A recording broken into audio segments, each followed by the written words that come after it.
ಎಲ್ರಿಗೂ ನಮಸ್ಕಾರ. 3 ದಿನದ ಮುಂಚೆ ನನಗೆಲ್ಲರೂ ಆಲ್ ದಿ ಬೆಸ್ಟ್ ಹೇಳ್ತಿದ್ರು. ಇವತ್ತು ಕಂಗ್ರ್ಯಾಚುಲೇಷನ್ಸ್ ಅಂತ ಹೇಳ್ತಿದ್ದಾರೆ. ಸೊ ಅದಕ್ಕಿಂತ ದೊಡ್ಡ ಖುಷಿ ಇನ್ನೊಂದಿಲ್ಲ.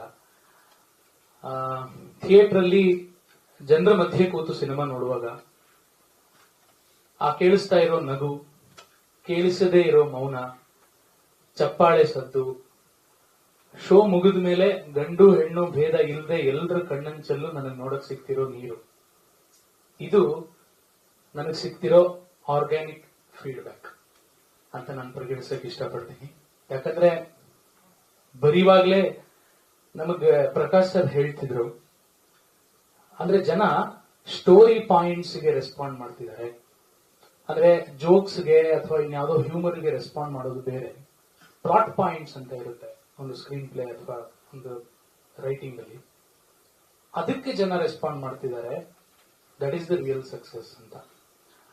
ಸೊ ಇವತ್ತು ತುಂಬಾ ಪಾಸಿಟಿವ್ ಅಟ್ಮಾಸ್ಫಿಯರ್ ಅಲ್ಲಿ ನಾವು ಕೂತಿದ್ದೀವಿ ಅಂದ್ರೆ ಅದಕ್ಕೆ ಎಲ್ಲರೂ ಕಾರಣ. ಸೊ ಈ ಸಿನಿಮಾ ಮಾಡಿದೀನಿ, ಈ ಸಿನಿಮಾ ನನ್ನ ಮೂಲಕ ಆಗಿದೆ ಅನ್ನೋ ಆತ್ಮತೃಪ್ತಿ ನನಗೆ. ಸೊ ಇನ್ನೂ ಹೆಚ್ಚು ಜನ ಈ ಸಿನಿಮಾನ ಥಿಯೇಟರ್ಗೆ ಬಂದು ನೋಡಿ, ನಾವ್ ಹೇಳೋದಕ್ಕಿಂತ ನೀವ್ ಹೇಳಿ, ಆಗ ಅದು ಹೆಚ್ಚು ರೀಚ್ ಆಗತ್ತೆ. ಸೊ ಆದ್ರಿಂದ ಇನ್ನೂ ಹೆಚ್ಚು ಜನ ಥಿಯೇಟರ್ಗೆ ಬಂದು ನೋಡಿ. ಯಾಕಂದ್ರೆ ಆಸ್ ಎ ರೈಟರ್ ಡೈರೆಕ್ಟರ್ ಅದು ನನ್ನ ಸೆಲ್ಫಿಶ್ನೆಸ್, ಅಂದ್ರೆ ಇನ್ನೂ ಜಾಸ್ತಿ ಜನ ನೋಡ್ಬೇಕು, ಇನ್ನೂ ಹೆಚ್ಚು ಜನರಿಗೆ ಅದು ಸರಿಯಾಗಿ ರೀಚ್ ಆಗ್ಬೇಕು ಅನ್ನೋದು. ಸೊ ಆದ್ರಿಂದ ಇದಕ್ಕೆ ಕಾರಣೀಕರ್ತರಾದಂತಹ ಎಲ್ರಿಗೂ ಧನ್ಯವಾದಗಳನ್ನು ಹೇಳ್ತಾ ನಾನು ಮಾತು ಮುಗಿಸ್ತೀನಿ.